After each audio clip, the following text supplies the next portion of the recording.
Hello friends, नमस्कार। कैसे हैं आप सब? मैं सुमन अपने चैनल एरा ऑफ एक्सपीरियंस के माध्यम से आज आपको सुभद्रा कुमारी चौहान जी द्वारा लिखी कल्याणी कहानी सुनाने जा रही हूँ। तो प्रस्तुत है कहानी कल्याणी। विवाह के बाद नववधू को लेकर जब बैरिस्टर राधा रमन घर लौट रहे थे तब रास्ते में ही एक रेल दुर्घटना हो गई। कई बाराती घायल हो गए। दो का तो घटना स्थल पर ही अंत हो गया। मरने वाला एक लॉ का विद्यार्थी था और दूसरे थे स्वयं बैरिस्टर राधा रमन। मृत्यु के कुछ क्षण पहले एकाएक राधा रमन ने आंखें खोलकर चारों तरफ देखा। पास ही बैठे हुए अपने मित्र जयकृष्ण से कहा, कल्याणी को तुम्हें सौंपता हूँ। या चाहे तो इसका विवाह भी कर देना, इसे कोई कष्ट न होने पाए। अधिक वह कुछ न बोल सके और उनका प्राणांत हो गया। घायल बारातियों के साथ नववधू कल्याणी को लेकर जयकृष्ण घर आए। 2 दिन पहले कल्याणी के सौभाग्य पर बहुतों को ईर्ष्या हुई थी। आज घर घर में उसके दुर्भाग्य की चर्चा थी। उसका मुंह देखना तो दूर, सौभाग्यवती स्त्रियां उसकी छाया से भी डरती थीं। वे सोचती, यह स्त्री कितनी अभागी है। इसके परिवार में तो कोई था ही नहीं। विवाह का कंकन भी न छूट पाया था और वैधव्य मुंह बाए निगल जाने को खड़ा हो गया। नहीं तो क्या उसी दिन उसी ट्रेन में रेल दुर्घटना होने को थी। कुछ भी हो, घर घर बड़ी बूढ़ी स्त्रियों में यही चर्चा थी कि यह अपने सत्यानाशी पैरों से जिस घर जाएगी उसी घर को कोई दिया जलाने वाला न रह जाएगा। धीरे धीरे यह बात जयकृष्ण की पत्नी मालती ने भी सुनी। पति और संतान के लिए हिंदू नारी क्या नहीं कर सकती। उनके कल्याण के लिए अपना तन मन सभी कुछ न्यौछावर कर सकती है प्रसन्नता से। और जिस बात में उनकी किंचित मात्र भी अहित की शंका होती है, वह काम हिंदू नारी कभी कर ही नहीं सकती। मालती का जी अंदर ही अंदर घबरा उठा। वह क्या करे? उसे तो अभागिन कल्याणी पर भी दया आती थी, किंतु जिस दिन जयकृष्ण का जरा सिर दुखता था, बच्ची उपमा जरा भी अनमनी हो जाती, उसी दिन ऐसा जान पड़ता जैसे कल्याणी का दुर्भाग्य मुंह खोले उसे निगलने को दौड़ा आ रहा है। पर उपमा को यह अपनी चाची कल्याणी बहुत अच्छी लगती थी। कल्याणी के आने के बाद उपमा सदा उसी के पास रहती, खेलती, उसी के हाथ से नहाती और दूध पीती। रात में सो जाने के बाद ही मालती उसे ले जा सकती थी। वह बालिका जागते में अपनी चाची को छोड़ना ही न चाहती थी। मालती को यह बात पसंद नहीं थी। वह नहीं चाहती थी कि उपमा उससे इतनी हिल मिल जाए। दबी जबान में उसने कई बार पति से कहा, कल्याणी को कहीं भेज दो। किसी की जवान विधवा आज 6 महीने से अपने घर में है, लोग क्या कहते होंगे। और जयकृष्ण सदा हंसी में टाल देते, तुम क्यों घबराती हो? कहने वाले मुझे ही तो कहेंगे। विधवा जवान हो या बूढ़ी, तुम्हें तो कोई कुछ भी ना कहेगा। किंतु जिस दिन बात मालती सबसे अधिक डरती थी, वह बात जयकृष्ण से कभी ना कही सकी। वह कैसे कहे कि वह भी इन बूढ़ियों की बात पर विश्वास करती है। उसे रात दिन अपने पति और बच्ची के अमंगल की आशंका बनी रहती है। धीरे धीरे 7 महीने बीत गए और जयकृष्ण कुछ भी निश्चय न कर सके। वे कल्याणी के लिए क्या करें। एक दिन नगर के किसी प्रतिष्ठित व्यक्ति के मर जाने से ऑफिस बंद हो गया और वे समय से बहुत पहले घर आ गए। नीचे कोई न था। ऊपर उपमा की आवाज आ रही थी। सोचा सब लोग ऊपर होंगे। ऊपर गए। सीढ़ियों पर चढ़ते ही देखा कल्याणी नहाकर बाल सुखा रही है।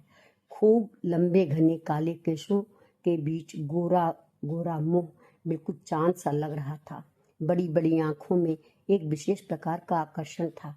ऐसा सौंदर्य तो जयकृष्ण ने कभी देखा ही न था। अंग प्रत्यंग से यौवन जैसे फूटा सा पड़ता था। क्षण भर निहारने का लोभ जयकृष्ण संवरण न कर सके और तभी कल्याणी की नजर जयकृष्ण पर पड़ी। उसने सिर ढक लिया। लज्जा की लाली उसके चेहरे पर दौड़ गई। उसका सौंदर्य दूना हो गया। इधर जयकृष्ण का अधीर मन बेकाबू हो चला। वे अब सीढ़ियों से ऊपर जाकर कुर्सी पर बैठ गए। कल्याणी से बोली, मुझे तुमसे कुछ बात करनी है कल्याणी। कल्याणी मरी जा रही थी। वह नहीं चाहती थी कि जयकृष्ण उससे ऐसे समय में कोई भी बात करे जब मालती घर में नहीं है। बात चाहे कुछ भी ना हो, पर मालती को संदेह जरूर होगा। यह कल्याणी जानती थी। वह इसलिए चुप थी।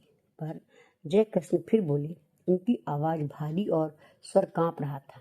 कल्याणी, मृत्यु के समय राधा रमण तुम्हें मेरे हाथों सौंप गए हैं। मेरा कर्तव्य तुम्हें सुखी बनाना है, किंतु सुख का मार्ग तुम्हें ही निश्चित करना पड़ेगा। कल्याणी ने आंख उठाकर जयकृष्ण की तरफ देखा, किंतु देख ना सकी। उनकी आंखों में उसने कुछ देखा। उसे अच्छी तरह न जान सकी कि क्या था, किंतु उस दृष्टि में कुछ था जिससे कल्याणी सिहर उठी। एक प्रकार की बिजली सी उसके सारे शरीर में दौड़ गई। यह उसका पहला अनुभव था। कल्याणी ने कहा, आप जो ठीक समझे करें, मैं कुछ नहीं जानती। अच्छा होता कि आप बहन जी के आने पर मुझसे बातें करते। वे सुशीला बहन जी के घर गई हैं। अच्छा, उनके आने पर ही मैं बात करूंगा कल्याणी। कहते हुए जयकृष्ण बाहर चले गए। मालती को यह बात मालूम होगी या स्वयं कल्याणी कह देगी, किंतु अगर आते ही उपमा ने कह दिया कि बाबू चाची के पास ऊपर बैठे थे, तो तुरंत तूफान उठ खड़ा होगा। इसलिए कल्याणी उसे कहानी कहकर बहलाने लगी। कल्याणी को लेकर कभी घर में तूफान खड़ा हो जाता, तब उसका जी चाहता था कि धरती फटे और वह समा जाए। वह नहीं चाहती थी कि उसके सुखमय जीवन में वह विषाद का कारण बने। इसलिए वह सबसे छिपी छिपी रहती थी। उसके अस्तित्व का ही किसी को पता न लगे। वह यही चाहती थी। अभागिन नारी, जिसे परमात्मा ने सौंदर्य देते समय इतनी उदारता दिखलाई थी, उसके भाग्य में सुख का एक क्षण भी न लिखा था। सुशीला के यहाँ मालती को बहुत सी बातें सुनने को मिली। सुशीला की सास ने यहाँ तक कहा, दुल्हन, तुम्हें तो अभी अच्छा लगता होगा, सहेली मिल गई है, पर वह कुलच्छनी तुम्हारा घर भी चौपट कर देगी। उस छूत को निकाल बाहर करो। मालती निश्चय करके लौटी थी कि आज वह जयकृष्ण से जरूर कहेगी कि अब वह कल्याणी को अपने घर में ना रख सकेगी। बहुत दिन रह चुके। लौटते ही उसने देखा कि जयकृष्ण कमरे में लेटे अखबार पढ़ रहे हैं। उसने अंदर जाकर घंटी की बटन दबा दी। उपमा सो गई थी। कल्याणी नीचे आ गई। मालती ने उसे चाय तैयार करने को कहा। सोचा चाय पीने के बाद कहूंगी, किंतु रहा ना गया। मालती दफ्तर पहुंची। जयकृष्ण ने अखबार रख दिया। पत्नी का वे बहुत आदर करते थे। मालती पास आकर बैठ गई। बोली, मैं आप अभी सुशीला के घर गई थी। सब लोग इस बात से बहुत असंतुष्ट हैं कि हम लोग कल्याणी को अपने घर में रखे हैं। वे लोग कहते हैं कि उसे कहीं और भेज देना चाहिए। जयकृष्ण की भ्रुकुटी टेढ़ी हो गई। उन्होंने कहा, तो जाकर उसे हाथ पकड़कर निकाल दो। उनके स्वर में रूखापन था। उन्होंने करवट बदल ली। मालती चुपचाप चली गई। उसने सोचा, जान पड़ता है कि यह जीवन भर के लिए यहाँ आई है। कल्याणी चाय तैयार करके चाय की मेज पर सजाकर ऊपर चली गई। चाय पीते पीते जयकृष्ण ने पत्नी से कहा, जिसे ईश्वर ने ही कष्ट देने में कोई कसर नहीं की, उसे हम और क्या कष्ट दें। मरते समय राधा रमण ने उसे मेरे हाथों सौंप दिया था। कुछ दिन और बीत जाने दो। 1 साल के बाद वह जो चाहेगी वही कर देंगे। पढ़ना चाहती है तो वहाँ भेज दूंगा। चाहेगी तो उसका पुनर्विवाह भी कर सकते हैं, पर वह मुझे या तुम्हारी बच्ची को खा नहीं सकती। बेफिक्र रहो। लोग कहते हैं बकने दो। दुनिया में हर किसी को पसंद रखने की कोशिश करने वाला किसी को भी पसंद नहीं रख सकता। मालती बोली, मैं यह नहीं कहती हूँ कि उसे आज ही कहीं भेज दो, पर 15 दिन बाद मुझे माँ के घर जाना पड़ेगा। मेरी भतीजी का ब्याह है। कल्याणी यहाँ अकेली रहेगी। जयकृष्ण बोले, अकेली क्यों रहेगी, उसे भी साथ ले जाना। मालती ने उत्तर दिया, साथ कैसे ले जाऊंगी? शगुन साइत के दिन लड़की पर इसकी छाया पड़ी तो लोग तो बूढ़ी विधवा को छाया भी अपनी हल्दी चढ़ी लड़की से बचाते हैं। फिर जान न पहचान ऐसी स्त्री को जबरदस्ती उसका मेहमान क्यों बनाऊं? उन्हें अच्छा न लगे तो? जयकृष्ण खींच कर बोले, तो फिर कल्याणी यहीं रहेगी। बुधिया की माँ को दिन भर रहने को कह देना, उसे कुछ और पैसे दे दिए जाएंगे। न चाहते हुए भी आखिर एक दिन कल्याणी को घर में अकेली छोड़कर मालती को जाना पड़ा। जाते समय बुधिया की माँ को उसने अच्छी तरह समझा दिया कि बाबूजी को खाना वही परोसेगी। कल्याणी से भी कह दिया था वह बाबूजी से जैसा पर्दा करती है वैसे ही करती रहे, और बुधिया की माँ रात दिन यहीं रहे। मालती चली गई। अब जयकृष्ण प्रायः देर से आते और जल्दी लौट जाते। कभी कभी वे दफ्तर जाते ही नहीं। यह बात ध्यान देकर कल्याणी ने देखी। बुधिया की माँ जो चौकीदारी पर नियुक्त थी वह कुछ समझ न सकी। पहले ही दिन खाना परोसने गई। जयकृष्ण की एक डांट लगते ही लौट कर बोली, बहू तुम ही परोसो, मुझसे न बनेगा, बाबूजी खुशांत हैं। कल्याणी को खाना परोसकर खिलाना ही तो पड़ा। यही तो जयकृष्ण चाहते थे। खाना खाते खाते जयकृष्ण बोले, कल्याणी तुमने अपने भविष्य के विषय में क्या निश्चित किया है, कुछ कहोगी? कल्याणी संकोच के साथ बोली, मैं क्या निश्चित करने के लायक हूँ? मुझे दुनिया का अनुभव ही क्या है। गांव में विधवा मौसी के साथ रहती थी। एक दिन वही सुना कि मेरा विवाह होने वाला है। किससे होने वाला है नहीं जानती थी। फिर आपको लोग ब्याहने गए और जो कुछ हुआ सब आपके सामने है। तब से आपके ही आश्रय में हूँ। आपको छोड़कर, आपके इस घर को छोड़कर कहीं कोई मेरा अपना नहीं है। सुना है विधवा मौसी भी अब संसार में नहीं है। फिर मैं क्या निश्चय करूं, आप ही कहिए। जयकृष्ण बोले, शादी होना न होना दोनों बराबर है। पति की तुमने अच्छी तरह शायद शक्ल भी न देखी होगी। पुनर्विवाह करना चाहोगी? कल्याणी बोली, पुनर्विवाह? विवाह से सुख मिलने वाला होता तो मेरे पति उसी दिन रेल से कटकर न मर जाते। कहकर ठंडी सांस ली। जयकृष्ण ने कहा, तुम्हारा यह ख्याल गलत है कल्याणी। जो कुछ होना होता है होकर ही रहता है। इसमें न तुम्हारा दोष है न तुम्हारे भाग्य का। मेरा तो विश्वास है कि जिस ईश्वर ने तुम्हें इतना रूप दिया है वह सुख भी देगा। हाँ, मार्ग तुम्हें स्वयं निश्चित करना है। तुम चाहो तो मैं तुम्हें पढ़ने के लिए किसी पाठशाला भेज सकता हूँ। कल्याणी को हंसी आ गई। बोली, अब मैं बूढ़ी होने जा रही हूँ, छोटी छोटी लड़कियों के साथ बैठकर कैसे पढ़ूंगी, और पढ़ना आएगा भी मुझे? मैं तो निरी मूर्ख हूँ। यह हंसी न थी, बिजली कौंध गई थी। जयकृष्ण ने कल्याणी को आज तक कभी हंसते न देखा था। वे सिर से पैर तक सिहर उठे। बहुत संभल कर बोले, कोशिश करने से सब कुछ हो जाता है कल्याणी। फिर भी तुम कुछ खूब सोच विचार कर मुझसे शाम को अपना निश्चय कहना। शाम को भोजन के बाद रात को बहुत देर तक कल्याणी और जयकृष्ण बातें करते रहे। पहरे पर नियुक्त बुढ़िया पड़ी हुई खर्राटे भर रही थी। कल्याणी ने कहा, पति को मैं प्रेम न कर सकी, क्योंकि संयोग और वियोग में केवल 2 ही दिन का तो अंतर था। हाँ, दया भाव से ही प्रेरित होकर उन्होंने मेरा पाणी ग्रहण किया था, इसलिए उन पर मेरी अपार श्रद्धा पहले से ही थी। वह अब भी है, किंतु प्रेम से तो मेरा प्रथम परिचय उसी दिन हुआ जिस दिन आप सीढ़ियों पर चुपचाप खड़े थे। अपना विश्वास मानिए कि आपको मैं जितनी श्रद्धा भाव से देखती हूँ उतना ही आपसे प्रेम भी करने लगी हूँ। फिर भी आपके साथ मेरा पुनर्विवाह असंभव है। क्यों कल्याणी, तुम्हें आपत्ति क्या है? भर्राई हुई आवाज में जयकृष्ण ने पूछा और कल्याणी के हाथ अपने हाथ में ले ली। कल्याणी ने तुरंत अपना हाथ छुड़ा लिया और संदिग्ध दृष्टि से जयकृष्ण की ओर देखा। जयकृष्ण को अपनी भूल मालूम हो गई। दोनों कानों में हाथ लगाकर बोले, भूल स्वीकार करता हूँ, अब कभी न होगी।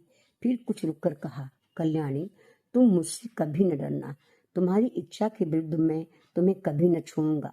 पर यह बताओ कि जब पुनर्विवाह करने में तुम्हें कोई आपत्ति नहीं है और तुम मुझे प्रेम भी करती हो, तब तुम्हारा पुनर्विवाह मेरे साथ क्यों असंभव है?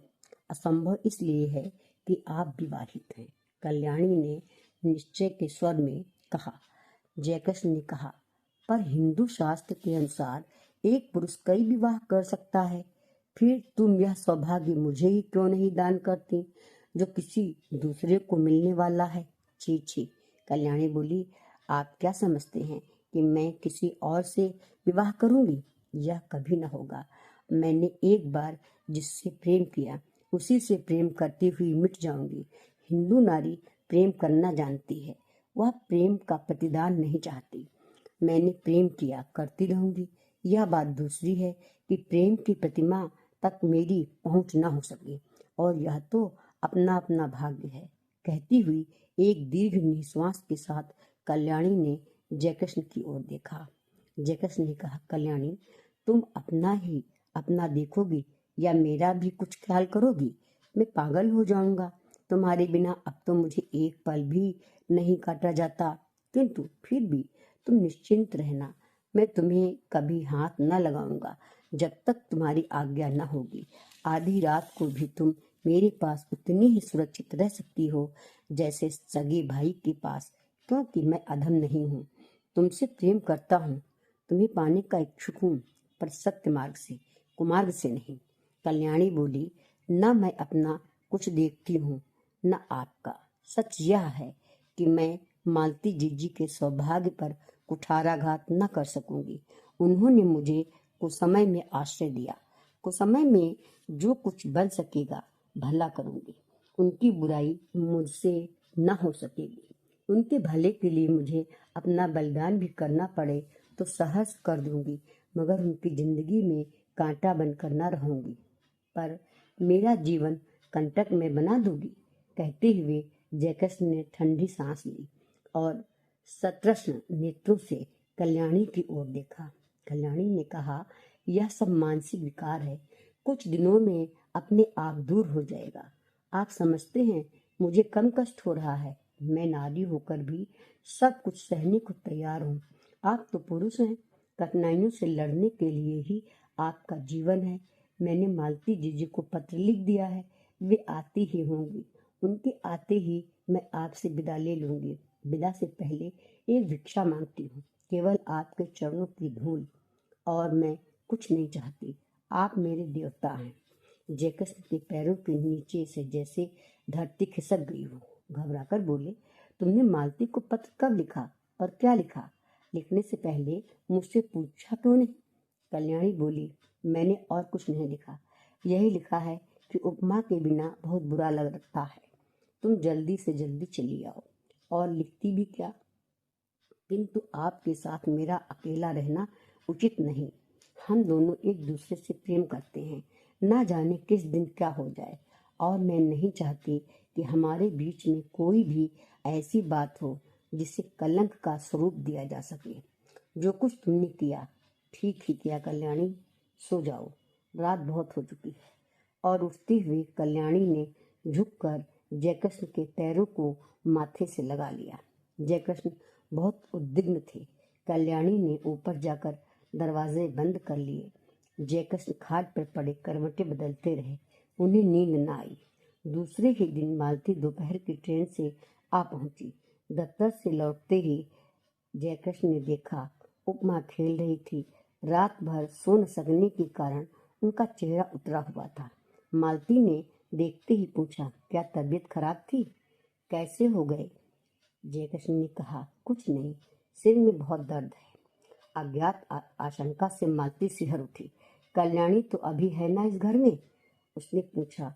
तुम तो अपनी बात के आगे किसी की भी नहीं सुनते। कितनी बार कहा उसे कहीं भेज दो, पर जब तुम मानो तब ना। इस तरह तुम्हारे सिर में दर्द वर्द होता है तो मैं घबरा जाती हूँ। सभी लोग कहते हैं कि वह अभागिन है। जयकृष्ण को दूसरा ही भय था। वे यही सोच रहे थे कि कौन जाने कल्याणी है भी कि नहीं। उसने कहा कि मालती के आते ही वह विदा ले लेगी। वह विदा का अवसर कहीं आ तो नहीं गया? जयकृष्ण का हृदय धड़क रहा था। उन्होंने कहा, मैंने कल्याणी को एक पुत्रीशाला में पढ़ने के लिए भेजने का निश्चय किया है। यह बात उसे भी मंजूर होगी। जरा उसे बुलाओ तो। मालती को इस बात से बड़ी शांति मिली कि कल्याणी यहाँ से चली जाएगी। कहीं भी जाए इसकी उसे चिंता न थी। उसने घंटी बजाई पर कोई ऊपर से न आया। तब उपमा को बुलाकर कहा, जा ऊपर से अपनी चाची को बुला ला। उपमा ने कहा, चाची ऊपर नहीं है। घबराकर मालती ने ऊपर नीचे सभी कमरे खोज डाले। कल्याणी का पता न लगा। जयकृष्ण पागल की तरह दौड़कर ऊपर गए।